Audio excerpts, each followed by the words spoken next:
Well, hello and welcome to another video from my garden. In the last video you saw me build that sleeper fence. The other side of that I've got a couple of areas I want to do some planting. This area here I'm going to turn into some raised oak sleeper planting beds for vegetables. Currently it's got some membrane down and some bark. This was used, the previous house owner had like a children's play set on here, a bit of a safety bark if you like. So I'm going to take all that out. I'm going to be digging out. There's a lot of overgrown weeds and brambles over there. So I'm going to clear this area. We're going to basically get a new membrane down, put the planters on top, cut through where the planters are going, and then I'm going to do some stone or mulch. I haven't decided yet, pathways to finish it all off. This will be filmed over a few weekends, so the weather might change during the course of this video. I've got to try and make use of my spare time. While I've got a mini excavator in for something else here, I thought I'll get this area dug up. So that'll be the first part. Then the oak sleepers will be filmed. Well, you'll see it all in one go, but I'm going to be filming it a few weeks or even a couple of months down the line. Anyway, let's crack on.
I actually cleared this area about 6 months ago, not long after we first moved in, when I had a mini excavator in for some other works.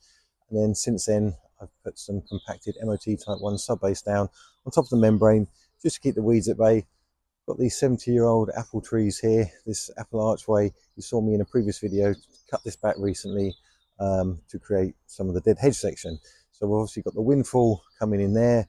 Got some conifers this side, so my planters themselves need to be somewhat in the middle, so they're not going to get too interfered with, shall we say, by being able to cut these back and when the wind blows and drops things on top of them.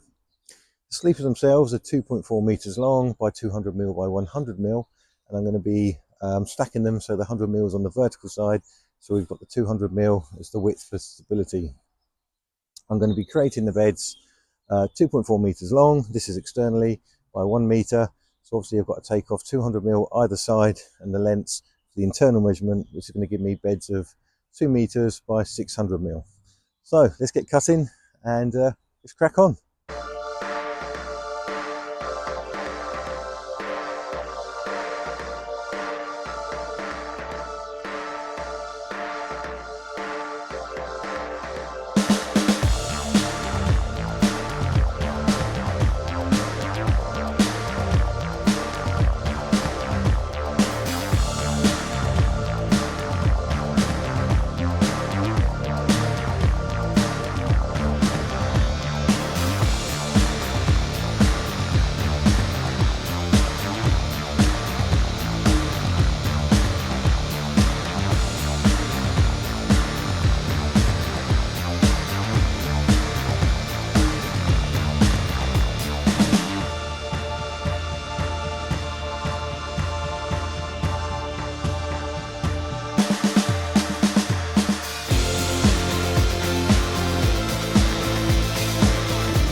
Okay, so the first layer is down. You see I've bitumen the bottom and I've leveled this off. Now this isn't decorative, this is functional, but you still want your beds to be pretty level, otherwise it's going to start looking ridiculous when you start looking at everything comparatively. So as you can see, I've built up the sides that were a bit low. I've cut some of the sleeper underneath, added a couple of little spaces to fine tune it. I will be filling in this with some more MOT just to give it a bit more strength under that hollow. So as you can see, I've leveled it all off. So we're nice and level there. Nice and level there. Nice and level there. And so on. And then what I've done is given myself a metre between the edge of this area where these other sleepers are and the planter. So it gives a bit of a buffer area here for any leaf and apple fall. I'm going to be then building the other sleepers with a metre gap between. The last one will be against that sleeper there. Just give them a nice space in so you're not struggling. You can have a bucket, you can have a wheelbarrow in between if need be. There's no point making it awkward moving in out of here when I'm picking the vegetables once they are ready. So next step, so get some MOT under this here, fill in the hollow, and then we'll start working our way up. So this next section, as I've got the cuts here and here, the next section will be a solid piece here, cuts up to here, solid section across there. So you're going across the cuts with each alternate layer to add extra strength.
Okay, that is the first planter bed all done.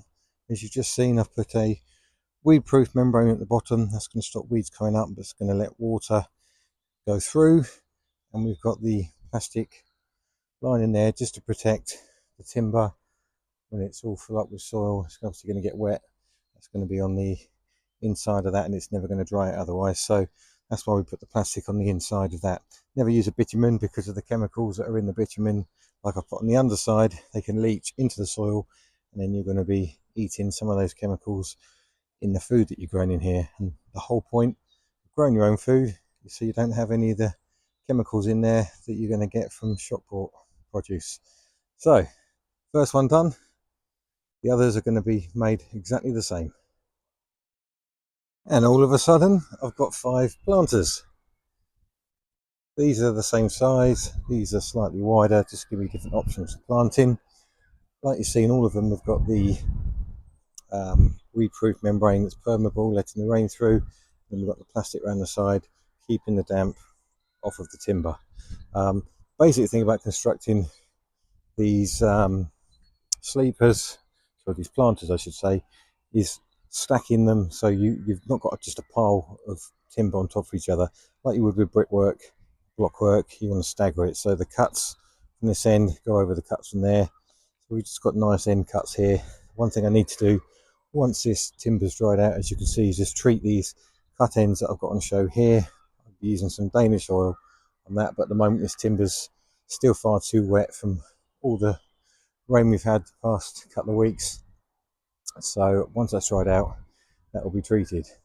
So now all I need to do is get several tons of soil into here, all the way down the garden, from up there down to the front. Let's do that, I suppose.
And there we have it, all 5 raised planters filled with clean topsoil, all ready for me to plant some seeds in. So I hope you found this video helpful in case you wanted to build anything like this yourself. You've seen the process, and there'll be videos further down the line once I've started planting in these. A few months down, I'll be showing you how my crops are coming along and what I'm growing in here. That's for another time. But for now, thanks for watching. See you on the next one.